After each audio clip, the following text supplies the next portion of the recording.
લોકસભાની ચૂંટણી માટે યુથ કોંગ્રેસ દ્વારા શરૂ કરાયું છે અભિયાન। યુથ કોંગ્રેસ દ્વારા હાથ ઉઠાવો અભિયાન શરૂ કરાયું છે। લોકસભાની 14 બેઠકોમાં યુથ કોંગ્રેસ જશે ગામોગામ। મધ્યપ્રદેશના અભિયાનને સફળતા મળતા ગુજરાતમાં પણ આ અમલ કરવામાં આવશે। સાંસદે કરેલી કામગીરીની સમીક્ષા માટે ફોર્મ ભરાશે। દાહોદ મહેસાણામાં હાથ ઉઠાવો અભિયાન અંતર્ગત સર્વે કરાયો છે। બનાસકાંઠા પંચમહાલ સુરેન્દ્રનગર બેઠકનો સર્વે કરાયો છે। જે રીતે બારડોલી જૂનાગઢ સાબરકાંઠામાં પણ સર્વે કરાશે। પાટણ વલસાડ કચ્છ અમરેલી આણંદમાં પણ સર્વે કરાશે। અત્યાર સુધી 300 ગામમાં યુથ કોંગ્રેસે પ્રચાર કર્યો છે। તો આ સાથે જ અમારા સંવાદદાતા જોડાઈ ગયા છે હિરેન રાજગુરુ। હિરેન, જણાવશો સમગ્ર વિગત? જે રીતના હાથ ઉઠાવો અભિયાન છે તે સફળ થયું છે મધ્યપ્રદેશની અંદર, અને એ જ પેટર્નથી હવે ગુજરાતમાં લોકસભાની ચૂંટણી અંતર્ગત યુથ કોંગ્રેસ આ હાથ ઉઠાવો અભિયાન શરૂ કરી દેશે। અત્યાર સુધીની જો વાત કરીએ તો દાહોદ અને મહેસાણામાં આ સર્વે કરવામાં આવ્યો છે।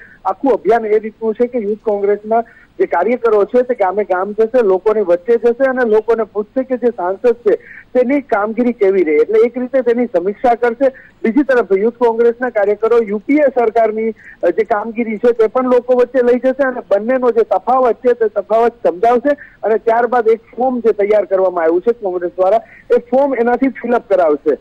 સમગ્ર વાત કરવા જઈએ તો આ એક હાથ ઉઠાવો અભિયાન એટલે કે અમે લોકો વચ્ચે જઈ અને લોકો કોંગ્રેસ સાથે છે તેવું એક પ્રકારનું કમિટમેન્ટ લેવાનો આ એક પ્રયાસ છે કોંગ્રેસનો, અને લોકોને યુપીએ સરકારના જે કામગીરી છે તે સમજાવી હાલની સરકાર જે છે તે ક્યાં ક્યાં નિષ્ફળ ગઈ છે તે તમામ બાબતોથી અવગત કર્યા બાદ એક રીતે લોકો કોંગ્રેસની સાથે છે, એટલે એ પણ જોવાઈ જશે આની અંદર કે કેટલા લોકો કોંગ્રેસની સાથે છે, કેટલા લોકો નથી, કઈ બેઠક ઉપર શું પરિણામ આવે એમ છે। એમ 26 નહીં પરંતુ 14 એવી બેઠક કોંગ્રેસ દ્વારા અલગ તારવવામાં આવી છે કે જ્યાં કોંગ્રેસને એવું લાગી રહ્યું છે કે નબળું પરફોર્મન્સ છે ત્યાં વધારે કોન્સન્ટ્રેશન કરવામાં આવી રહ્યું છે, અને એ કોન્સન્ટ્રેશન યુથ કોંગ્રેસ દ્વારા કરવામાં આવ્યું છે। ત્યાં આ 14 લોકસભાની બેઠક ઉપર યુથ કોંગ્રેસ દ્વારા ત્યાં મહેનત કરવામાં આવશે અને તેનાથી કદાચ એવું લાગી શકે છે કે જે બેઠક જીતવાની નહીં અથવા તો ફાઇટ આપવી ટફ છે એમાં ક્યાંક સરળતા મળી રહે અને બેઠક જીતાઈ જાય, એ રીતે રણનીતિ કોંગ્રેસે અખત્યાર કરી છે।